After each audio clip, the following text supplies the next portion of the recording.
Okay, hello, welcome everyone. I am Ravi Shankar, and this is the 16th edition of IsoBreak. And let me just bring our readers off for a second. So, welcome to another edition of IsoBreak. We have a wonderful showcase today that both celebrates World Environment Day as well as women writers. We have 5 fabulous women writers. IsoBreak, of course, is a truly international and global reading series. And so we are represented in Australia, in India, in California, and so all over the world, literally, in Greece. So it is going to be a real pleasure. One thing I wanted to mention, those of you who are interested, this is a co-production of the New York Writers Workshop and the Asia Pacific Writers and Translators. And you can actually, let me see if I can find. Okay. Yes. So if I'm able to, oh yes, well, it's very tiny. Sorry. The APWT is going to be having its annual conference for the first time in person. Of course, the last 2 years we've been in pandemia and not able to meet, but in the end of November in India is going to be the next version of APWT. And it's going to go right into the Bangalore Lit Fest. So those of you that are interested in either the organization, you can find out more at facebook.com/AP Writers. And we have a really fabulous lineup, as I said today. And I'm going to introduce each of our readers. We're going to hear from them, and then I hope you will stay as we have a discussion among everyone. And our first reader today is coming all the way from Australia, where it's literally the middle of the night. I think it's like 3 a.m. So thank you, Lucy Van. Lucy writes both poetry and criticism. She's been a writer in residence at Overland over the last year and an honorary fellow at the University of Melbourne. And her very first poetry collection is The Open, which just came out last year with Cordite, and it was longlisted for the Stella Prize and shortlisted for the Mary Gilmore Award. Thank you so much for being with us, Lucy, and for waking up in the middle of the night or staying up to share your work. It's a real pleasure to have you. It's such an honor to be here. I'm going to just read. It's true, I've just woken up to do this, so hopefully it all kind of flows. This is from the 3rd section of my book, The Open. This section is called Australian Open. I've never been happier than at the tennis today. My son and I sitting quietly, posed in our idea of gentlemen, applauding rallies and whispering out or in when Zhang challenged. 3 hours and a ball and the blue plexi cushion and slow show court 3 in silence. My heart in the game, and I was as excited as the kids I joined at the boundary holding my Sharpie and autograph pad. Alison Risk came to me first. Thanks for coming to watch. I love how you fight, I answered. Tennis has no time limit. The question, when does the match end, makes no sense. Tennis just goes on. Like other things that are real, there is no limit, except for the violations. If you have a problem with this, you don't like the good tennis. What is a better question? Why is it so hard to be at the right place at the right time? The serve is the rhetorical question that I always answered. To the birds who sing it, song is the aggressive claiming of territory. Australia is home to the world's loudest and most varied songbirds. It is believed that songbirds originated in Australia. It is believed that human song developed in mimicry of birds. To watch this fight is to be immersed in the distraction. A bird slings by just before serve and is nearly hit by the receiver. My son pulls at his sock and then his shoe. A ball kid scrapes behind a cricket. The return is a consequence. It is not an answer. A return is a territorial swoop. There's more juice on the return. I watched the neighbourhood wash by on the number 1 tram. I closed my eyes and saw plexicushion blue. This racket requires tension, more juice, more return. This is the third poem from this section. Or depict the Australian terrain. From a high angle, the camera records a scene into which a lone man enters. The commentary box, deja vu all over again. The man as arriviste, the man as case in point, an enigmatic figure that sometimes seems to be working, the man with the miles in his legs. Flat through the court, but a great redirector of the tennis ball with 40% of his wins going against top tenors. He's playing about as well as he can without hitting a cold winner.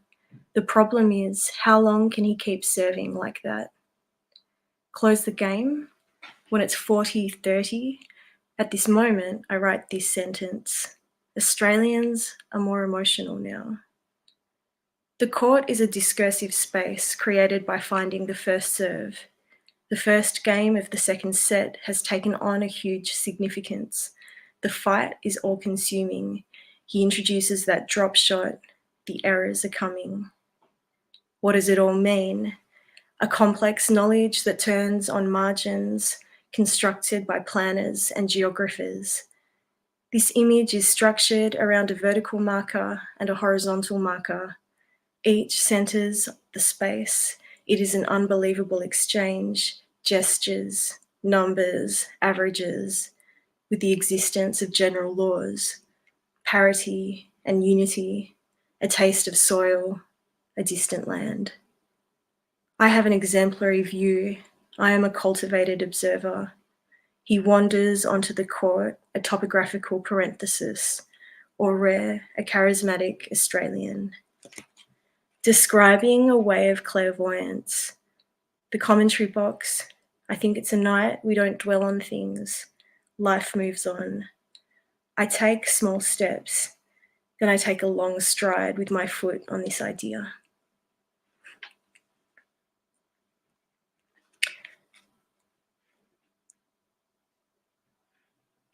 The next poem. The Australian Open is on the left-hand television.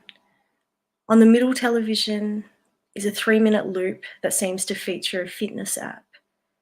The right-hand television shows footage of a storm at sea. Then it shows Manus Island detainees. The right-hand television seems to feature more events than the television on the left and the television in the middle. Why have a breakdown every summer? The left-hand television shows highlights of Nadal's apology to a ball kid, her face caught by a badly struck ball. I'm fine. I'm quite flushed. The girl is not ready when Nadal apologizes, strokes and kisses her face. And the last one I'll read today. Even though it is the longest match he's ever played, we don't watch Nick Kyrgios win his 5-setter. We flick over to Medvedev and Popyrin and contemplate skinny males instead. Medvedev plays the ball flat when he wants to, and he knows how to run the back of the court. What makes this game appealing is how you can be way ahead for a while. I'm conscious of my house, of how it is tidy and quiet and empty. And is my carpet acrylic? I move around its piles of books, fake underarm serve, followed by a wrecking ball. Thank you. Thank you so much, Lucy. That's Lucy Van reading from her book, The Open, and we'll hear more from Lucy at the end. Wonderful. Thank you so much for that. And again, those of you that are just joining us, I'm Ravi Shankar. This is IsoBreak 16, Asia Pacific Writers and Translators and New York Writers Workshop co-production. And today we have a special feature dedicated to both World Environment Day and to women writers. And next up, we have all terrific writer coming to us from North Carolina. And Kashyana Singh calls herself both a work practitioner which is the name of her TEDx talk, which you can see online, Work is Workshop. Last year, she had a chapbook, Crushed Anthills, that came out. And she, this year, has a book that just came out called Woman by the Door, just released with Apprentice House Press. She's the managing editor for Poets Reading the News.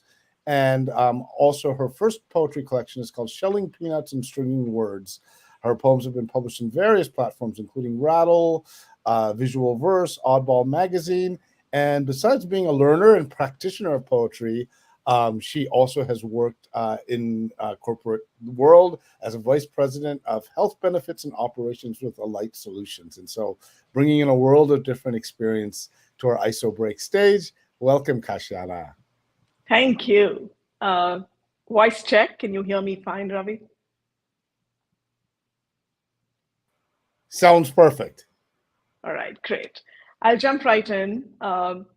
Quick show of my latest collection, that's Woman by the Door, that Ravi mentioned. First of all, thank you very much for having me. I'm humbled and honored to be in the company that I am. Woman by the Door, just a quick introduction, came together over the last around 10 years, which is when I moved from India to the US for a variety of reasons. The poems in Woman by the Door honor the fertile space of being a woman. Just before we started the show formally, we were talking to each other about what we write about, and that's really what I'm most passionate in writing about.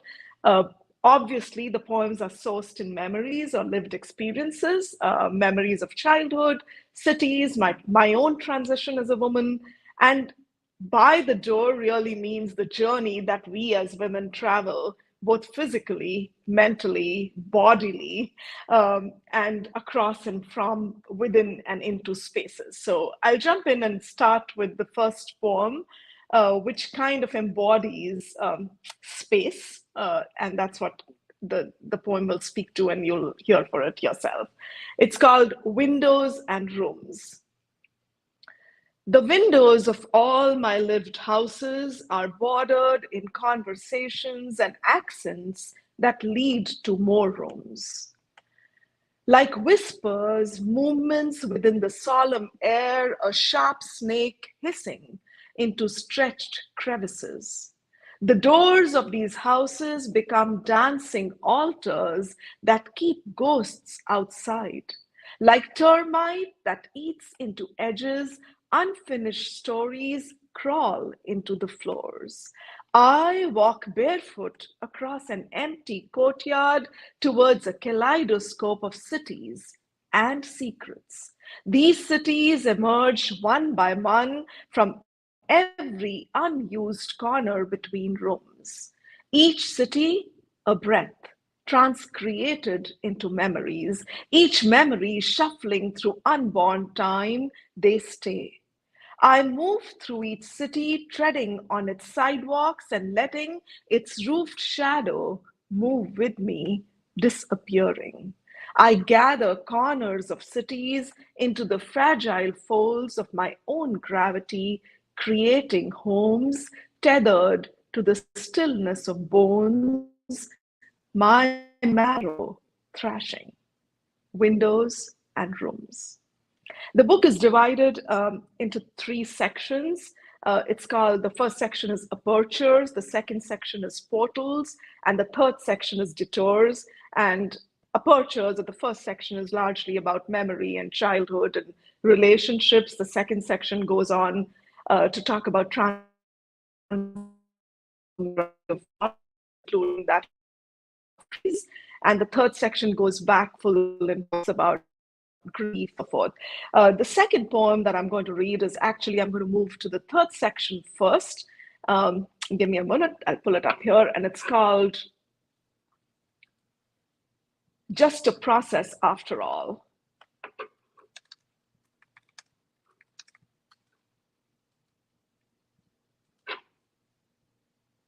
Sorry. Just a process after all. The hustle of the 5 days after you. They prescribe 10 to 30 days of mourning. The completion of mandatory actions like curdled milk, ghee, oil lamps, candles, pristine sheets, tilted tears, jasmine-filled condolences, food, and guests. Your hands placed in the position of prayer as the floor was sprinkled with water. Purification, release, rebirth. Meanwhile, a forgotten notebook still open at your desk, your baritone voice barely gathered inside the cold walls of an urn, cannot bring ashes home or keep the urn in your room. Ashes don't germinate life. Ramification, release, rebirth. I feel you, almost grinning at the edge of the polished rim, before the brass vessel bobbles away into the setting sun, the incense burns sandalwood. Did you promise to reach me as soon as you arrive there? We gather at the dinner table, extended family and all. Purgation, release, rebirth. Today, we serve Rajma Chawal. Tomorrow is chicken curry day, exactly like you relish it, marinated overnight, well washed, clean. I wish you could hear them asking me if I would write something about the process of putting away life. I wish you could hear them asking me if I could write something about the process of putting away life. I wish you would come back, turn around for a day, so I could grab one soaked drop of your voice and rest its vibration within my ribcage, salvation. Just a process, after all. I'll move on and shift the tone a little bit. And this poem is called Dormant Rituals, after Amanda Gorman. When the world is better, less bitter, we will inherit again, migrate again, settle, unsettle again. We will stand tall, look each other in the eye, non-posturing again. We will be free in our language again, phrases, poetry, words not sanctified, expressions we will begin again. With pride, our shoulders and hope will steer us there again. We will migrate and unmigrate again. What is done again and again is ritual, is practice, near perfect. Things like dressing the dead, smiling through missing teeth, dodging bullets in alleys of grocery stores, cracking eggs in equal halves, hiding stains of menstruation, spilling guts neatly inside paper bags. We will migrate and unmigrate again, existing without insult. The ritual of being dormant will soon light our hearts with fluorescence, a desire to belong to the hill beyond, the one we could not climb. Dormant rituals. I'll do one more and then we can check for time. And this one is called How a Woman Delivers Hope.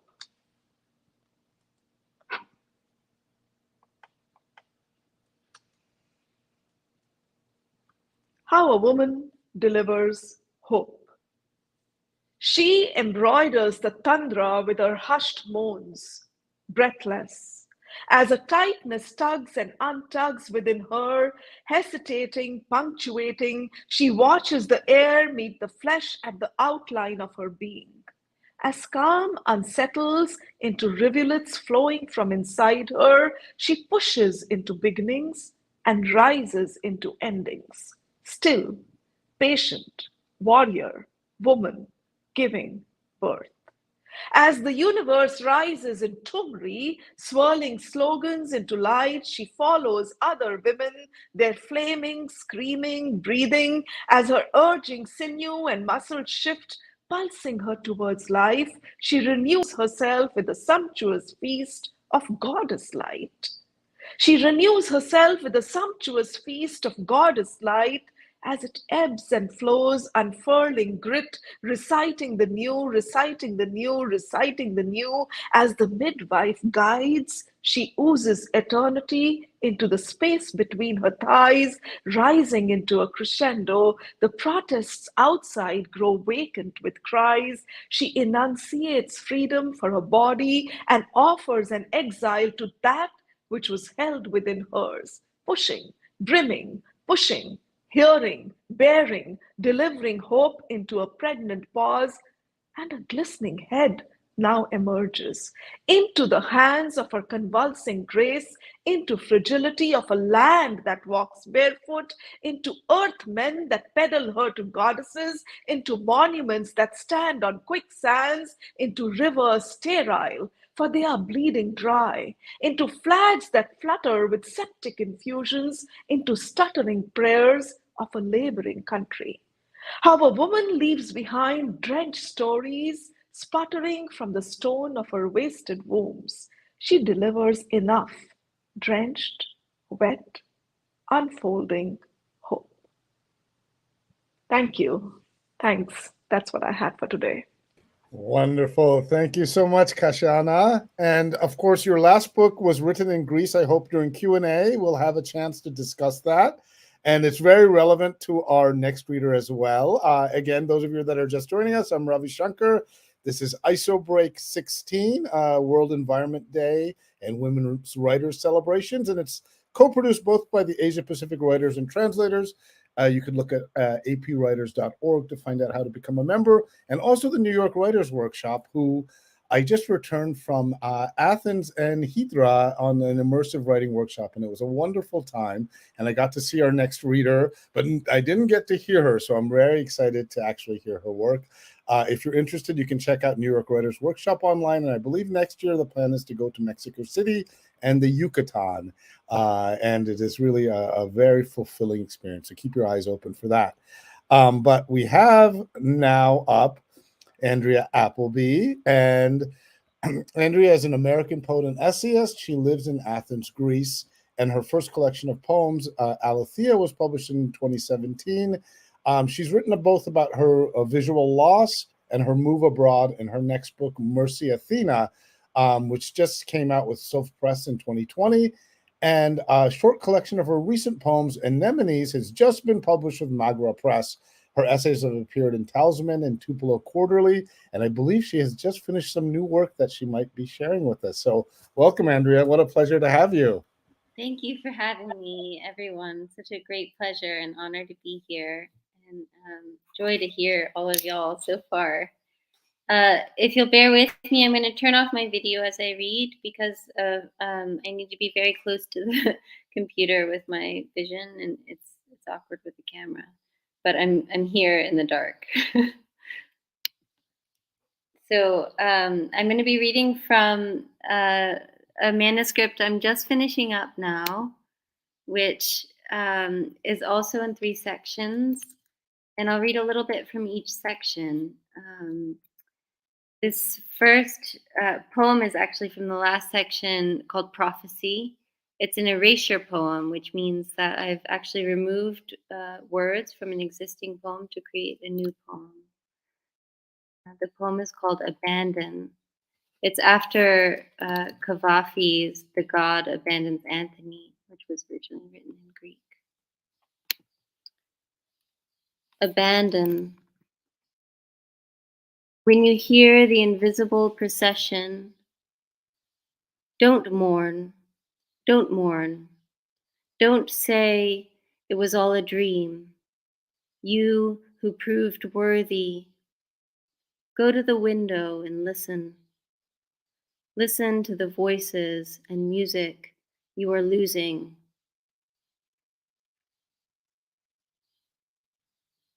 This next poem is from the middle section, Metamorphoses. It's about bees. It's called Arbiter. Crawling from caves to hum in the trumpet vines, as in the prescient conversion of thought, thick, soft, insistent, winding over the narrows of cliffs, sinking into valleys, the throats of flowers, living no longer than a season. So if born in summer, one never knows winter, but carries some unfinished proof of what the morning hour brought in its basket of light, a comfort, like a low song, loaded and unfolding, as if 1,000 mouths each poured a drop, sticky, vulgar, regal, passed through trembling bodies, as through stacked interludes, surplus, as when all risk and sweetness compiles in the slightest movements of the heart, as when you drag your finger through hot wax, spread honey on a mirror, or find a little thorn with which to scratch a name on your tongue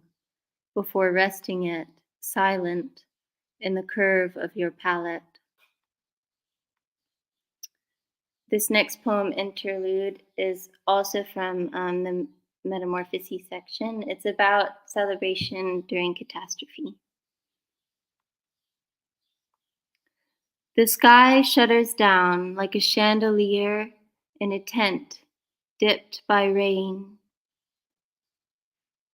stopping just above your head for the arrival of a summons that keeps arriving to a court of the dead, relating to deeds you don't understand.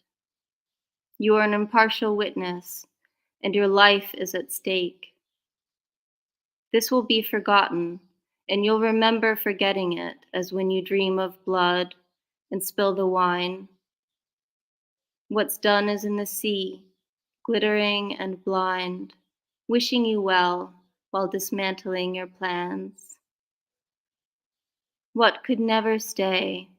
A caress, a bird with a broken wing, all tears, all tenants of all epochs, rippling like torn curtains of fish embroidered with the reflections of stars, meant to divide the sacred from everything else. You crossed through long ago, as if following a voice, disappearing like music at the edge of the world. The only thing to be done is the irreversible. It keeps unspooling the liquid silver thread of time from the moon, while the hand of night smooths and coils it with the black thread of thought. The cloth is pulled taut, the lamp of the sky is lifted, the invisible musicians resume, the messengers depart, as if heeding a call beyond sound. You're free for today. Come and dance.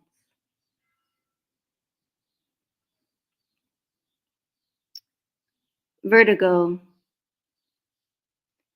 If you look down a flight of thoughts at a certain angle, they begin to reel, tilted like the earth, in which bodies and cities are folded, as years are folded into air, voices in water, caresses in your limbs.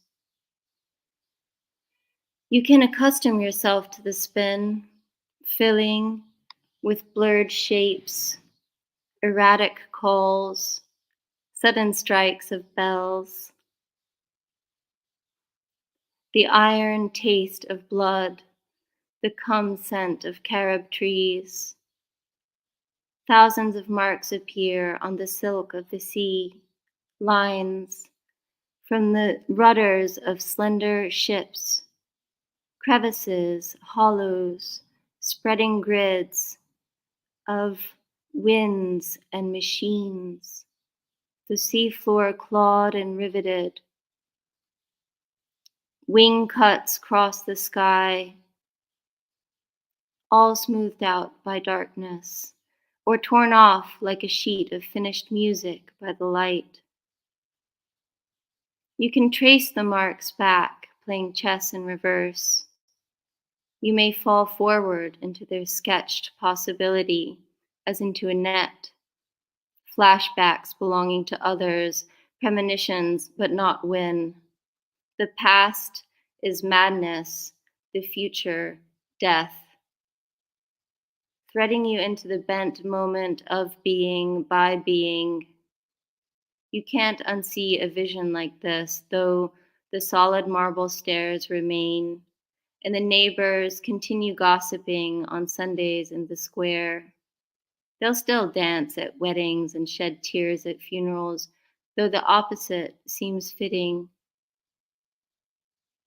Certain dreamers will continue to cling to shame on waking from their own dreams for which they believe to be no world. A person with vertigo of the soul is misunderstood. Someone like that is no longer afraid of betrayal or desire, knowing but not meaning harm. I have been her kind. And this last poem is from the last section. It's called Fortitude.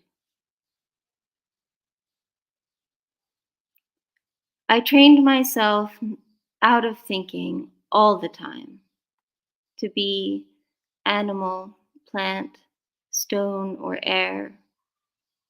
Otherwise, walking down the street can seem like guerrilla warfare, paying rent, losing blood. But when the moon fills, the pale blue flame of thought descends. I become a sound to myself, crossing dark time and empty space, tracing the edge of my inner mind like a singing bowl, racing away from the future almost as fast as it pulls me back. Then, a murder of drone crows, comes the news of the world. They're sending lethal aid. The fires have begun earlier this year, and there was another mass shooting.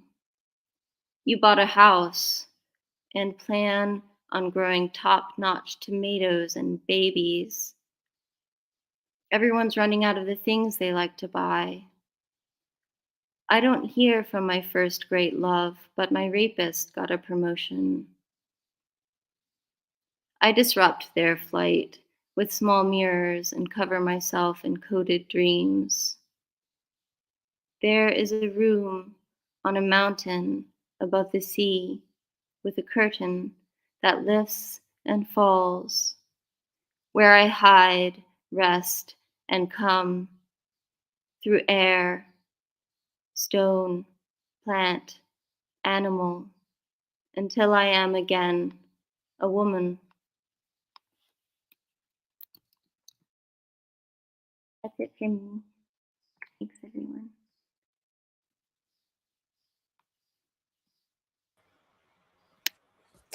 Thank you so much, Andrea. Bravo. That was great. Thank you so much. We're at the midway point of this terrific reading. And those of you that are joining us, again, I'm Ravi Shankar. This is IsoBreak 16, Asia Pacific Writers and Translators and New York Writers Workshop co-production. A little link in the comments. You can check out New York's Writers Workshop.weebly.com to find out more about the kinds of classes and offerings that the organization uses. Next up, we have Ruja Mohasi, an Iranian-born poet, 2022 McDowell Fellow, and a student of Pacific University's MFA program. And her debut collection, When Your Sky Runs Into Mine, was the winner of the 22nd Annual Elixir Poetry Prize and is going to be coming out next year. So congratulations. Her poems and reviews have appeared in many journals and magazines, including Poet Lore, Rhino, the Southern Humanities Review, Ninth Letter, Adroit, the Florida Review, and more. And you can look at her website at rujamohasi.com. And I believe she's also going to read some ekphrastic poems, which she'll tell us about, and hopefully I can show some of those images. So welcome, Ruja. It's so great to have you with us. Thank you, Ravi. Thank you for having me. It's good to be here. I'm going to read 4 ekphrastic poems from my debut poetry manuscript, When Your Sky Runs Into Mine, and it will be released in January. And the poems are ekphrastic. They're inspired by the art of my uncle, Bahman Mohassis. He was a prominent Iranian painter and sculptor. He passed away in 2010. I'll say a few words about this first poem. I live in a very rural area in Northern California in the Sierra foothills, and it's a high fire hazard zone. And we do a lot of preparations for the fire season by clearing brush. And I've always wondered what effect that has on the creatures that live around us. We have a lot of mountain lions, bears, and deer, of course. And this year we have a lot of wild turkeys. So the poem is called Bared. And if Ravi, if you could show the image, that would be wonderful.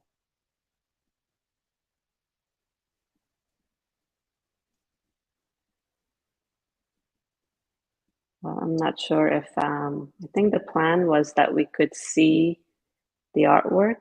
There we go. Thank you, Ravi. Great. You could, if you wanted to, you could put it in presenters mode.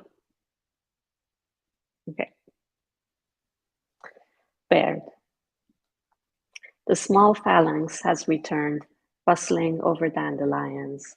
I put off mowing for a third morning and listen.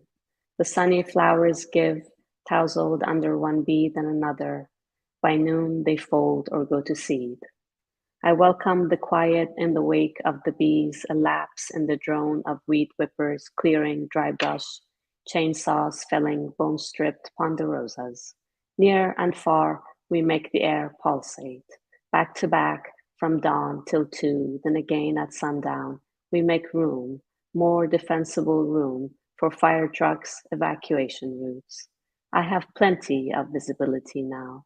The woods, a manicured park of blue oaks. Naked up to the waist, silky madronas peel before my eyes. I walk the dog, check on Toyon at the bend in the road. It came out in June, thick creamy clusters quickly wilting like a bouquet in the musty hands of an anxious bride.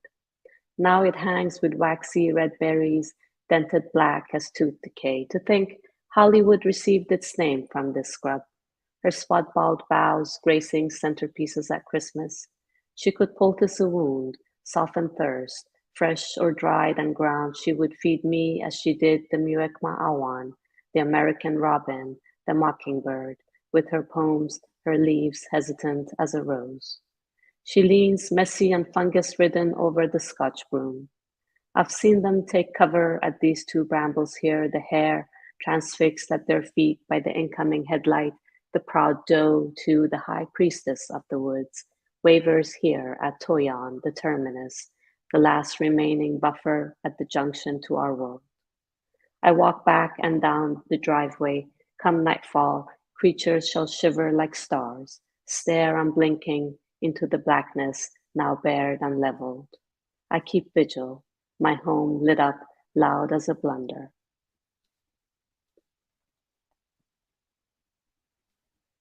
This next poem is about Lebanon's waste management system, which has been failing for many years.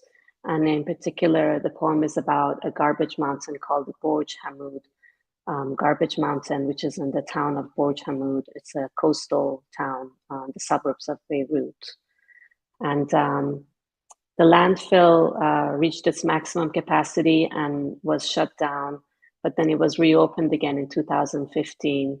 And it quickly became extremely toxic and a health hazard and an environmental hazard. And the residents of Gorge Hammud began to protest and go on strikes. And the government's response was to to transfer the trash into the sea in sort of in a land reclamation project to expand the landmass, and the project failed. The retaining walls were not in place properly, and so the sea became very polluted, and within 100 meters out, that coastal area has no fish in it, and so it was a huge environmental disaster. And if you know about Lebanon, you know that Lebanon is sort of the gem of the Middle East in terms of the natural landscape. It has this beautiful coastline and the mountains. And so the title of the poem quotes the words of a woman from the city of Gorge. This used to be the sea. One day we looked out, we couldn't see the sea. The mountain began disappearing in truckloads. It was erected during the Civil War, axiomatic proof that wars do not cause dearth, but excess. Not exactly abundance, but sufficient dirt to add a mountain to the earth. We called it Gorge Hammud Mountain, a soft yawn of sentient slumber that knew our city's intimate rhythms, our rapacious appetite, and daily cleansing rituals, the shedding of leftover errors and facts, as unbecoming as half-formed, contaminated children and mangled steel. It crawled with long snakes and our meek beliefs in those Samaritan gestures, which were intended to add up in good time and absolve the city of dross. And refrigerators, countless stainless steel refrigerators that no longer preserved our dewy dreams, yet refused to thaw into the thin air of our expectations. And we carried on with our seaside escapade encased in whitewashed Mediterranean walls adorned with azure tiles, fortified illusions that couldn't keep the strident stench out. It rammed itself into rooms, felt no need to ooze beneath doors into basements. It appeared through sheer will. While we waited patiently for a change in the direction of toxic wind, we taught our children to inhale death in smaller sips. Gorge Hammud Mountain, a communal black hole of nondescript inequity topped with dirt, a cat half covering her dump, innocent enough. Then the mountain began disappearing. A procession of trucks passed us, glowing daily with heavy metal, radioactive green microplastic teeming with sluggish bacteria, a thin juice dripping at our doors. Accompanied at every round by its faithful flock of seagulls, the mountain we thus expunged, though the rats remained like loyal pets, and we had reclaimed our natural land. Then one numbered day, our fishermen returned with mad talk of scaled creatures floating on the sea like slaughter, of fetid screams that bubbled in pain and refused to lie on their sides. And we awoke one unconscionable morning to find we had shoved the sea out of our way.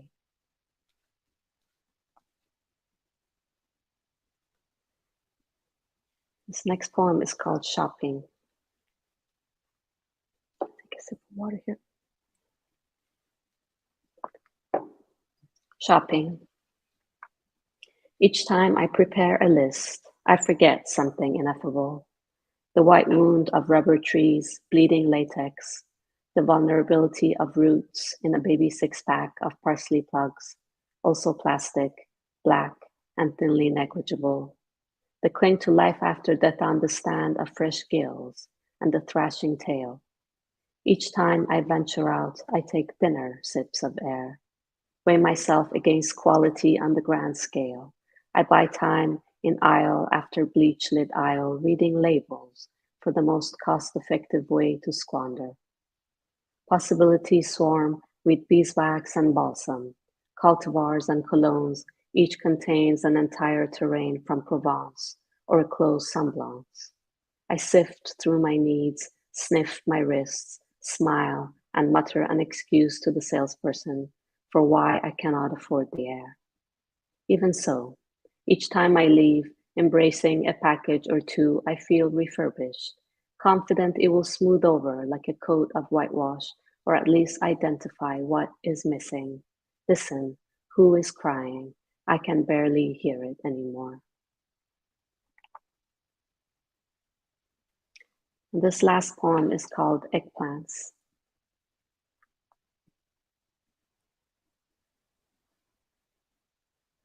In a sun-soaked spot in the garden, half veiled by broad purple-veined leaves, black beauties dangle, burying bare heads in the warmth of a late summer bed. Did the eggplants back home, pot-bellied and turgid, dangle different? Different from the Sicilians or the heirloom fairy tales? Remember how we stood them in rows on the kitchen counter like mothers in queues of Tehran Bazaar, wrapped from head to toe in black chadors? Yet for all their protection in yards and yards of tough patent leather sheen, the eggplants back home collapse into a pile of slush in less than an hour in the oven. It must have to do with the loamy soil. In my palm, the petite fairy tale is far from a shade of night. It's covered in neat streaks of white light like well-managed shooting stars. I suspect it has issues, refuses to yield much seed lest it bloat and bitter. Eschews color too. Watch me and learn, it says. Sweetness is promised in your name, not in the well-conditioned soil. Live up to your name, all of you, go on, grow, be fruitful. Little Fingers is more reserved. Less need be said when you are the origin of things. It's pendulous, suspended from the calyx, a drop of ink holding dark to history. Run your fingers down the bruised body to the head, its firm flesh ends in awe, not as in cucumbers, bolting like children into lanky limbs, but the father, tender in his prime.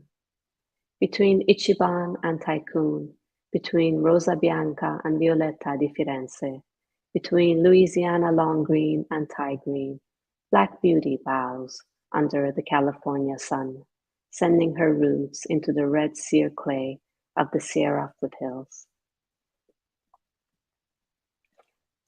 Thank you.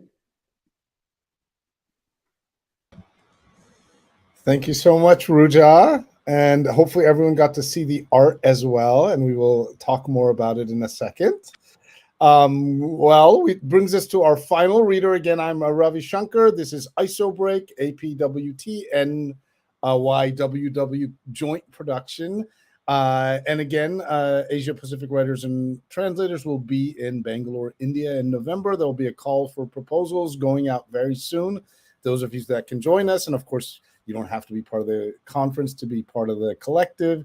You can find out how to become a member and be part of such events as this one by looking online. So without further ado, we have our final reader of the evening, afternoon, middle of the night, depending on where you are.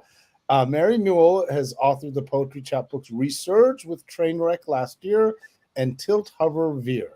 Her poems have appeared in journals and anthologies, and she has essays including When Poetry Rivers, which was published in Interim, and she's the co-editor of Poetics for the More Than Human World, an anthology of poetry and commentary, and the forthcoming Routledge Companion to Eco-Poetics, which hopefully she will talk a little bit more about, and I think they have a call-out needing a couple of more contributions. She teaches creative writing at the University of Connecticut in Stamford, and she'll be our final reader today. Welcome, Mary. It's so great to have you. Thank you, Ravi. And it's really been a hard act to follow all this wonderful poetry we've heard today. My main focus is on poetry and the environment, trying to really think of humans in relation to other living life and all the systems that support us in that. So I write a lot about birds and plants, and of course, how they relate to things that are important to us as humans, but also how they might interact with each other. This first poem is about birds. In the pith of hover, when we stand still, our head's weight tilts us forward. Momentum prompts movement to resist falling. Wing flaps let some birds hover, a strenuous midair suspension. Kestrel matches wind speed head on, poised in transparency to foresee. Osprey hangs still to focus on foraging, suspended. Hummingbird parades his ball and socket shoulder joint, his wing lift on upbeats as well as down, skates figure eights before the trumpet flower's throat, sips deep, flashes luminescence, wheels away. We are left staring at vacancy, sensing wake turbulence, vortex from activated wings. Sometimes we wait alert, attentive, thirsty for an intimation, a clue, an evanescent summons. This next poem refers to a chestnut oak tree, which is right outside my window here on a huge rock. I live in the Hudson Valley. It's rocky and near the Hudson River. And so many of the plants here grow almost right out of the rock, including this one. And so I was visualizing the interconnection of the rock, the roots.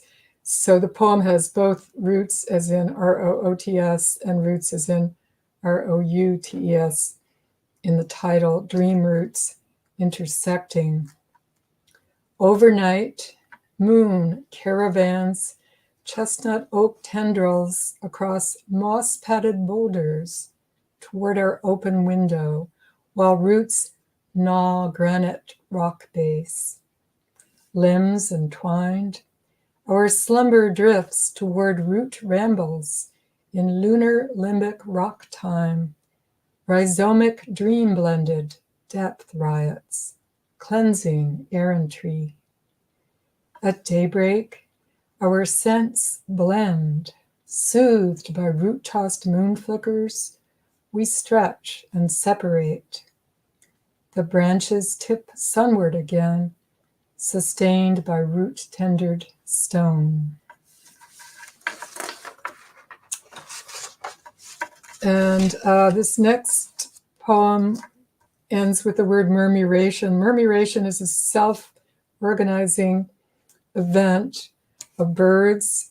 Starlings are famous for this, flickers as well, insect hunting birds who will fly around in random-looking clouds and then all of a sudden at sunset organize themselves into a spiral and funnel into where they're spending the night, which should be a cave, but often is a chimney. And I just learned today that the organizing happens in groups of seven. 7 birds will imitate each other, and each of them 7 more.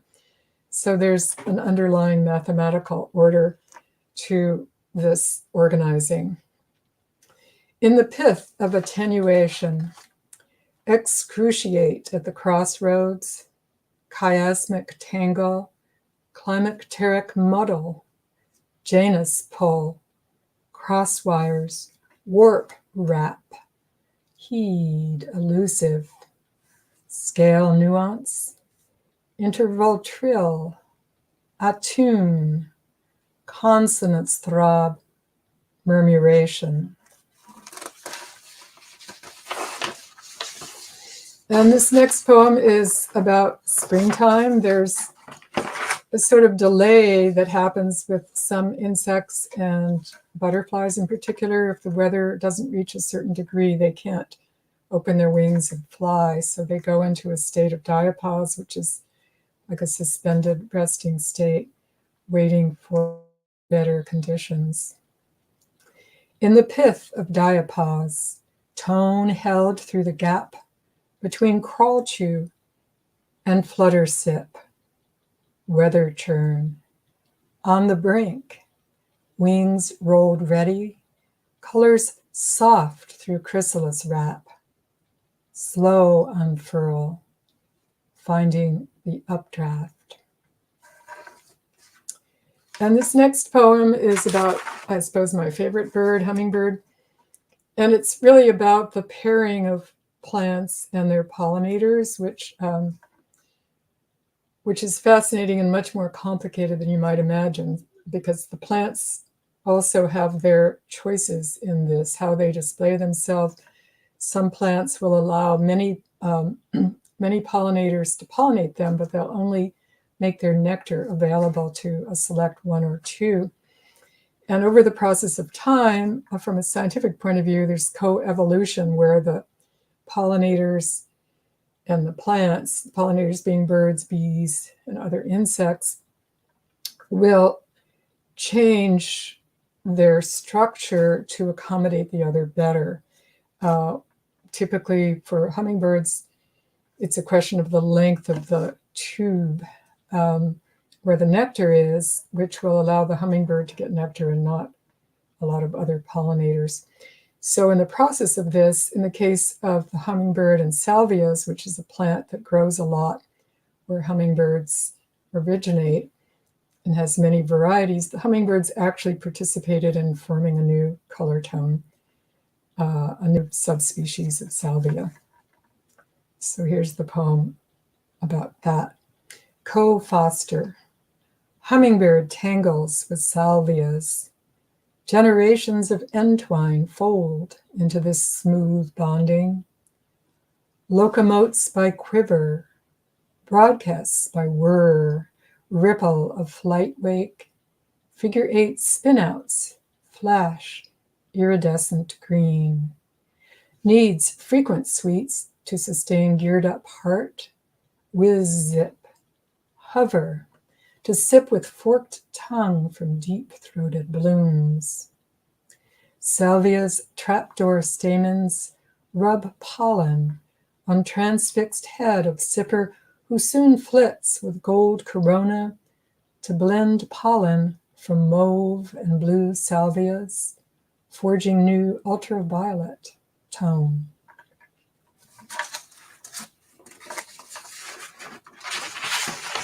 And this next poem is my attempt to sort of get inside the consciousness of leaves. And there is a lot of different kinds of thinking and research involved in that, but thinking of identity, which is more plural than unitary, would be one. List to the leaves, rustling, listen in. Our chlor eyes trap sun vigor, slide liquefied sunlight down tiny channels into a larger stream, root drawn, treasures we trade for hydration. We brandish viridian so you can flow ruddy. We leaf. When our cells reverberate, we swivel into calyx wrap to foster buds and wrap our cousins stretching glory. We honor each phase, the bud's slow or swift unfolding. After, when flower petals splay, still aromatic, we revive our offering, entice sunlight, exhale your breath food. We give back, go back to ground, transmogrify. We don't fear falling to clay. Once we dissolve to elementals, the roots can take us up again. This brief wafting, our wing. And I'm going to read one more poem, which was published in Ethel. It's a beautiful little handmade, journal, and also in my latest chapbook, Research. And it has an epigram from Angela Merkel, the German former chancellor. Between words and deeds, there is a sea. And I guess my thought in this poem is, among the endangered species, of course, we should consider humans as well. Adrift in undrinkable waters, as a toddler, bewitched by starfish, a riptide almost carried me away. Safe arms surrounded tumbling haulers. Almost, is a long way from drowning.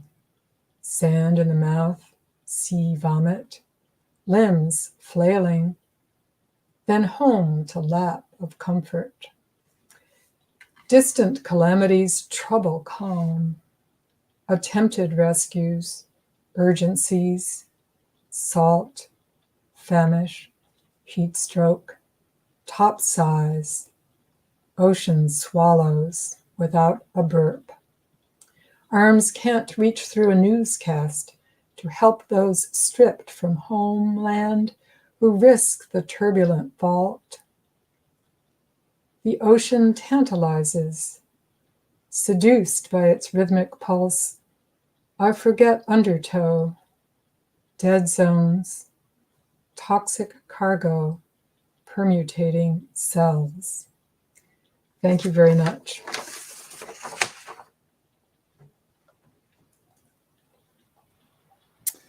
Thank you, Mary. That was terrific. I'm going to bring everyone back on screen. What a wonderful reading from these women writers from around the world. And as we normally do at the end of IsoBreak, we have some time for Q&A. I see a couple of questions have come in the chat, and I just kind of wanted to open it up. Of course, today we're kind of celebrating and acknowledging World Environment Day. And I think we heard very different kinds of responses, from celebration to warning to a kind of awareness of the human place in the wider world. And I'm, of course, coming to you from a place where in the US, we have 5% of the world's population, account for about 40% of the world's waste. So there's a lot of things that need to happen. It's kind of hard not to be a little despondent and feel hopeless in the light of all of this. But of course, there are various things that we can change. And I thought, Mary, you just finished us off, and maybe you can tell us a little bit about this Routledge book that you're working on in terms of eco-poetics. And that there was a question for you about murmurations, and someone wonders, can murmurations be broken down numerically? Is there some kind of commentary on the mathematical applicability to bird behavior? To what kind of behavior? Bird behavior. So can we use math? I remember Elizabeth Bishop had this wonderful little essay about the spaces and interstices of birds as they migrate and flock, and the way they kind of fly around each other without ever actually knocking into one another, which is remarkable. So you can take either of those, Mary. You want to tell us about your book, and how does math apply to bird flight? Well, I'm not muted. Okay, so let me just say I'm not a mathematician. And I was, during my doctorate, I visited the University of Oregon. And so I got to witness a murmuration of flickers in the evening going into a chimney, which was their substitute cave. And it's if you haven't seen one, please try, even if it's only on a screen, because it's wonderful to see. Apparently, they organize in units of 7. That's what I just read this morning. And then each of those, another 7. So whether they do it by temperature or what kind of sensing they do, and whether they do it as a protective mechanism to appear to be bigger, to protect themselves from other species, these things are still under investigation, which is to say we know much less about other creatures than they probably know about us, having to put up with us all this time, right? But important to know. And now, of course, a lot of migration routes are in difficulty. So that's something to consider. I know in my community, there is a big move toward making pollinator pathways, safe spaces for pollinators to pass through, where people promise not to use insecticides and so on. So that's, and from California, I know that they're trying to make pathways for the larger animals that have to go further to find their mates or food or whatever across highways and so on. So these things, I think, are ways we can at least try to be living better with the other species, those of us who don't live in the wild, as most of us don't, how we can think about what they might be needing. Ruja, do you want to jump in? Because I was fascinated with your kind of ekphrastic poems, which also talked about the sea life, the eggplant. Was your uncle, who was the artist of those collages, kind of interested in environmental issues? Do you want to talk a little bit about this project you worked on? And this is part of your forthcoming book, right? Yes. Yes, my uncle, he he had a very wide interest in all kinds of things, and just in the world as a whole, and in politics, in the environment. And towards the end of his life, he became a vegetarian, and he would tell me he didn't flush the toilet until like after several uses to conserve water. So he was everything touched him very deeply, I feel, and so he was trying to do his part. And these collages are works that he did when he was older, when he could no longer paint and sculpt, so he was just doing their paper cuttings out of magazines, and there's a lot of still lives and a lot of fish, sort of displaced fish encounters, dead fish, and so yes, I think he was a recluse, but he was very much of an activist in that realm. And he, if you go online and look under Bahman Mohasses, you see that his work changed a lot with his huge paintings and sculptures were very sort of, they had a lot of cubist and surrealist influences. And yeah, I put a link to his work into the chat, Bahman Mohasses, and hopefully everyone can check. Thank you for doing that, Ravi. Yeah, and Andrea, do you want to respond? There's another question here we can kind of stir into our conversation. Have all the poets always written about the state of the environment, nature, and the human race, or was it only recently with the rapid decline of the world due to climate change? And so we can just kind of think about that. But I was interested, Andrea, before we began, you kind of said, while you are not always explicitly working on environmental issues, you're kind of skulking around the fringes, and they kind of penetrate into your work through a side door in some ways. Do you want to speak a little bit to that? Yeah, I'd love to address that question a bit too. I mean, for me, my process of writing has been a process of sort of growing outward from a very internal, reflective space into a more engaged practice. And I used to only actually write about rocks and plants. When I first started, I wouldn't write about human beings ever. I was terrified of the human in language in life, but I think that that over time, my curiosity and my survival has brought me closer to broader struggles than my own, and the climate is on the edges of that. It's one of those environmental factors, one of those situational battles. So it's always there, and I don't necessarily set out to write about that in a polemical way, but it's when I go back and look through my poems, there's either a mourning, like a lament, a warning, sort of like cry, or a celebration of what we have for now. Yeah, and I'll just add. Oh, Lucy just had to. Oh, okay. Lucy's little baby is not quite settled in. It's the middle of the night, so she had to duck out, but she's happy to answer any questions. I wanted to ask her about the tennis connection and that sustained conceit that was happening. And I just, in response to that other question, of course, poets from the ancient Vedas to someone like Hesiod in ancient Greece were writing about climactic issues, and the romantic poets certainly Wordsworth and Keats. But I think there's maybe a more idealized version of the natural world. I always think about there's a contemporary American poet, Juliana Spar, who wrote somewhere that today it's kind of unethical to write about a bluebird without also including a bulldozer.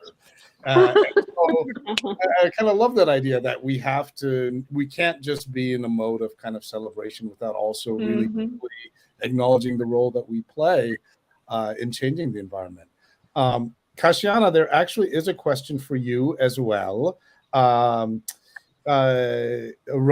appreciates your poem with the repetition of the word process. And she's wondering, how important is it that we depict the non-human world as a kind of process? Wow.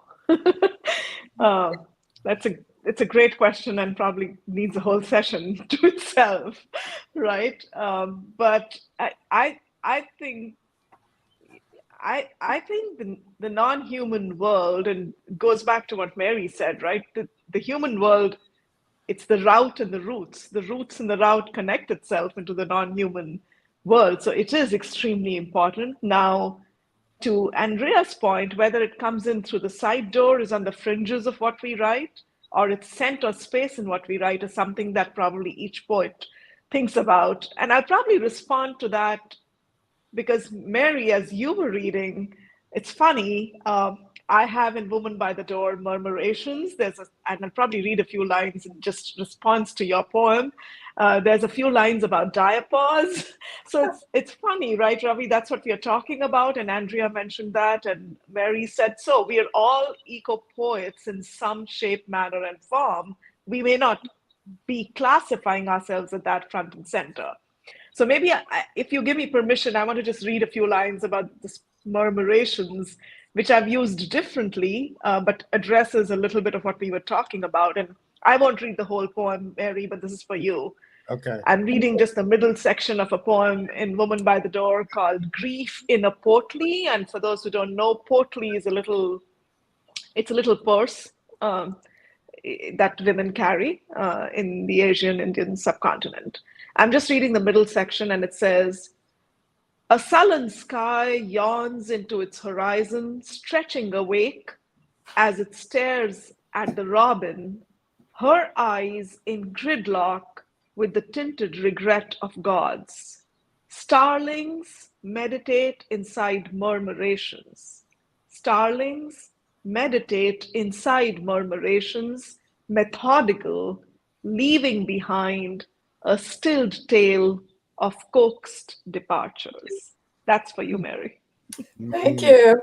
And I just wanted to say thank you. That's beautiful. And I love the idea of the meditating, and because the sensitivity that would be required, to be in a formation like that is really interesting to contemplate. I just want to say the hardest thing is to include the human within all of that, that we're not like, we can't take that pose like Emerson and Thoreau, that we're the observers of nature, right? We're part of nature. Yes. And I think we all know now that it affects our health, but the way that we are a part of it is really hard to get into the voice of a poem, how, mine is in the exploratory way of how to speak as a plant or as an animal or something like that, how really to represent a world where humans don't have the illusion that they can sort of make everything work correctly, because we haven't done that great a job at that, really. But so, and the other part of that is, I think process is very important, process, time, flow, to begin to be more fluid in our mental constructs. Maybe more of a problem for Westerners than Easterners, I don't know, but the mind being trained in these kind of little categories where you cut everything up, where really, the connections are so numerous, like the like the neurons, right? They branch and branch again and branch again, and then, you know, come back and reverberate on each other. So to try to get that sense of movement, you know, in time and process, I think is really important. Yeah.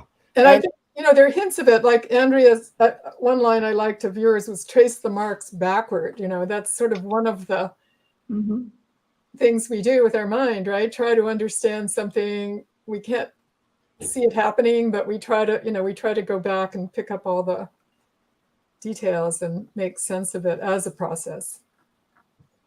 And so let me ask you all, I mean, because of course the environment is really part of the political arena now. There's a lot of activism and mobilization happening. When it comes to literature and poetry, what is the space that we can carve that is a non-polemical space, I guess? Or do you feel like when you're writing about the environment that you have the same urgency that you might have when you're writing a letter to a congressperson or something about some local environmental effect? Or do we need to kind of handle this issue differently when it comes to creating an aesthetic work like a work of poetry? I don't know if anyone has a thought about that. I can jump in. Yeah. Trying to think about my process and how I write about these kind of topics, and I think I try not to be political as much as possible, and I think a part of feeling, at least for me, one step into feeling myself as a part of my surroundings is through observation. And so I try to observe as closely as possible what I see, and then just write about it and try not to get in the way and not have any sort of an agenda. And I also try not to limit myself. And I think we're sort of told just to only write about what is in our immediate grasp.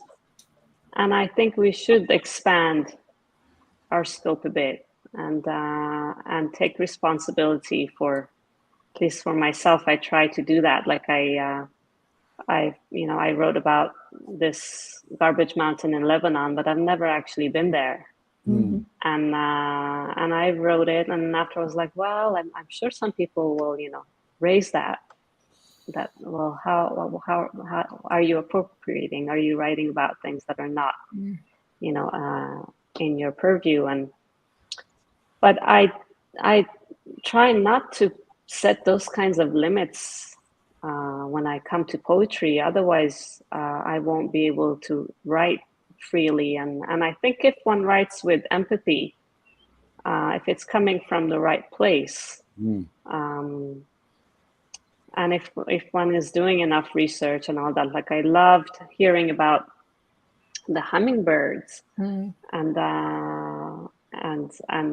I could see that so much has gone into that, into the research and the love for nature that has gone into that. Which by the way, I know this is not connected, but I wanted to ask: do you think these hummingbird feeders are bad for the hummingbirds? Since you know so much about hummingbirds. I plant my whole garden for hummingbirds. I shouldn't admit this online. No, really, it's not just them, also for butterflies and so on. But now I have someone right nearby who has the hummingbird feeder, and it's really a question: are they going to go for the sugar, or are they going to go for the salvias and the flower? So it's my study this summer. I'll tell you at the end of the summer what I decide. But so far, they're still going for honeysuckle. So the natural world is. They know what's good for them. But they still win. But I think that's a really interesting, important question you brought about what's immediately in front of you and what's further, because that came into my last poem. I struggled with that poem for years because I felt I didn't have the right to write about migrants at sea because I wasn't there, and wasn't going to be there. And then I thought, well, it is part of my experience. It is part of the world I live in, but how to make it honorable, you know. So I think the way we speak about our immediate experience somehow has to be different in tone, or, you know, we have to, the language has to be honest about what we perceive directly and what we see on the media, you know. But I think it is part of our awareness and part of what affects us, right? I mean, we are affected by distant events, sometimes sooner, sometimes later, you know. Yeah, and I might mention, of course, you can deal with this issue in so many different diverse stylistic fashions. And there was a book came out about 10 years ago called the Arcadia Project, North American Postmodern Pastoral Poems. I think Josh Corey and G.C. Waldrop edited it, and it has poems in a multiple different styles that are kind of eco-poetic in their sensibility. So I don't think we're restricted at all in the ways in which we can respond to environmental crisis, certainly. Kashiana, would you mind telling us a little bit about your TEDx talk? Because not many people have had a chance to do one of those. Yeah, I'm happy to.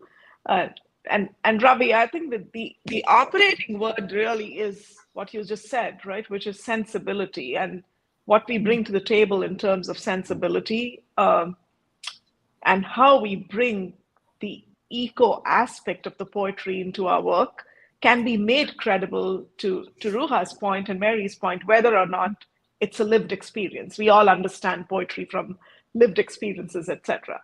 My TED talk or TEDx talk was on the theme work as worship, and happy to post the link in the chat for anybody interested to go through it. But it's the essence really is worship, or nirvana, so to say, which we're all strivers for the ultimate truth or nirvana, doesn't really have to come from leaving your lived space and going up in the mountains and finding sources of meditation, but really it happens in everyday moments like the one we are living right now. Nirvana could be in a poetry line that we deliver. It could be in something that we are doing work. And for me in particular, Ravi, it was very personal, because remember, I have two so-called souls. One was living the corporate life and being the slave to the corporate world, and one was my poetic soul. And how do you reconcile the two together? The answer I found, at least for myself, is you don't need to reconcile the two together, because you can find poetry as you're living any one of your lives, right? And poetry ultimately is worship or nirvana. So that, in a sense, is what the talk is about. Great. And people can find that online, I take it, if they Google you? Yes, they can. And I'm happy to post the link for now as well. I'll just throw it in the chat. Yeah. Okay, great. And I think Andrea may have dropped off. I don't see where she is, but I know I'm cognizant of the time. And so what a wonderful hour. We usually finish off our ISO breaks by kind of going around and asking everyone to open the fortune cookie at the end of a great meal and to share with us anything that you're thinking about, what you might be reading or working on, or any kinds of irons that you have on the fire, or calls to action, ways in which we can get involved. I'd hoped also that we would talk about being a woman writer, but I think the fact that we heard from all of you was really great. So Mary, do you want to kick us off and give us a little bit? So I think Ravi mentioned this at the beginning. I am the co-editor of an eco-poetic anthology called Poetics for the More Than Human World, which Ravi actually has an essay in. And that's available. And also an ongoing project, which will be out next year, is the Routledge Companion to Eco-Poetics.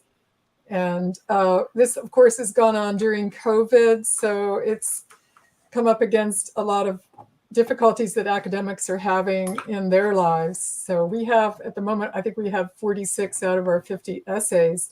We still have a few gaps. We are trying for international coverage and different ways of addressing eco-poetics as a discipline. And so if you know of good essayists, please send them my way.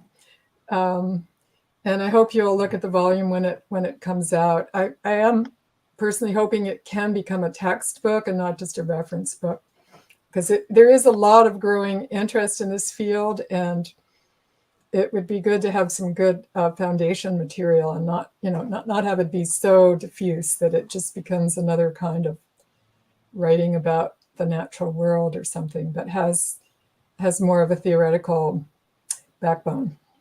And what is your deadline for submissions, Mary? Well, it's long past, but no, we too got an extension because other people did. So we would want to get an abstract soon if someone's interested. And of course you can query. Actually, is there a place to put a public? Yeah, I can sure. put a public email where you can send abstracts. All right, just put it in the comments. And if anyone is interested, Okay. you can send something directly to Mary. Right. I see the comments, but I don't see how to post on it. Let's see. Or if you send it to me in the private chat, I can send it to you in the private chat. Yeah. Okay. All right. All right. Kashana, do you want to leave us with some wisdom or something that you're really passionate about at the moment? Yeah, I'll leave you with two things. Personally, I am working on two projects. This book, Woman by the Door, I dedicated to my grandson, who just turned 1 a week ago, Kabir, and Mary again. Actually, the first stanza of the poem that's for Kabir speaks about leaving him a legacy of hummingbirds, and you can hopefully read it for some time and for yourself. My next project is twofold, like I said. One is actually a poem about how to live like this 1-year-old, right? Or 1-month-old, 2-month-old, 3-month-old. It goes back to the broader human question and how much we can learn about worship and living and the world around us from babies, because they're almost like a representation of the universal soul. One of the poems in it is called How to Eat a Mango Like a 10-month-old.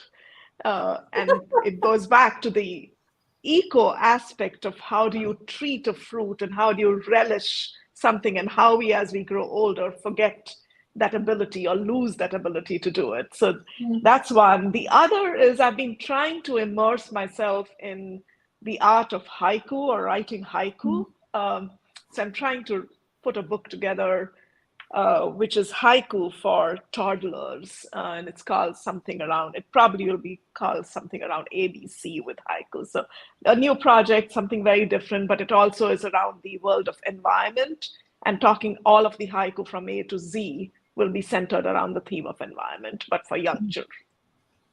Another form of kind of tracing our marks backwards, as we were talking about, I think, going back into childhood. Okay, thank you, Kashana. And Maruja, how about you? I love that idea of haiku for kids. I love writing haiku myself, and that's great. Very exciting project. I don't have any new projects I'm working on. I just finished my book, so I guess what can I leave you all with? I guess I've been reading Forrest Gander's book, Twice Alive, and I think one could call it an eco book. I love the way he comes to these hard. He has quite a number of poems about the forests that are damaged by the fires and all that. So I love the way he uses language. Highly recommend that book.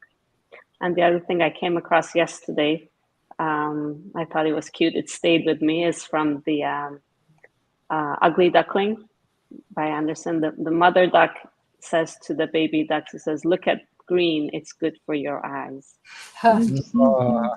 Interesting. I love that. I'll just throw into the mix. I have been re-looking at Gary Snyder's The Practice of the Wild, which I think is also a really great philosophical perspective on nature. And hopefully we'll see some of you in India. I know it's not very ecological to travel across the world, but everyone is starved for being together in person again. And Asia Pacific Writers and Translators moves around to a different Asian city. And so this year it will be in India.